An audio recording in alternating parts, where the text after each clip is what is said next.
শ্রী গুরু জয়, শ্রী গুরু জয়, শ্রী গুরু জয়। আমি ইভা চক্রবর্তী আপনাদের কাছে এক নতুন গুরু কথা নিয়ে এলাম। প্রথমে আমি আমার কুলদেবতা গিরিধারীলাল জিউর চরণে অনন্ত কোটি প্রণাম জানাই এবং ভগবান দাদুর রাতুর চরণে কোটি প্রণাম জানাচ্ছি এবং শ্রীগুরুর সঙ্গে সকল শিষ্য ভক্তদের তাঁদের শ্রীচরণে মঙ্গল প্রার্থনা করছি।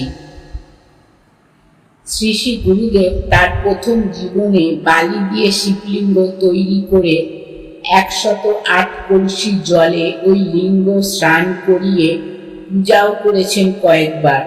অথচ এমনি আশ্চর্য যে বালির শিবমূর্তি যেমন তৈরি করা হয়েছে পূজান্তে বিসর্জনের পূর্ব পর্যন্ত ঠিক তেমনি রয়েছে।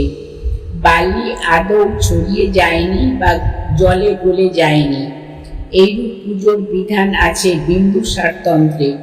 উক্তোক্ত সাধন পদ্ধতি যে সত্যের উপর প্রতিষ্ঠিত তা তিনি নিজে আচরণ করে প্রমাণ করলেন যে এই প্রক্রিয়াটি শ্রী শ্রী গুরুদেব তার পিতৃদেবের কাছ থেকে শিক্ষা করেছিলেন। শ্রীগুরু জয়, শ্রীগুরু জয়, শ্রীগুরু জয়। আমি শ্রীগুরুর সঙ্গে সকল বিশ্ব ভক্তদের সুশ্রী বৃদ্ধি সুস্বাস্থ্য কামনা করে আমি আমার গুরু কথা থেকে বিশ্রাম নিলাম। শ্রী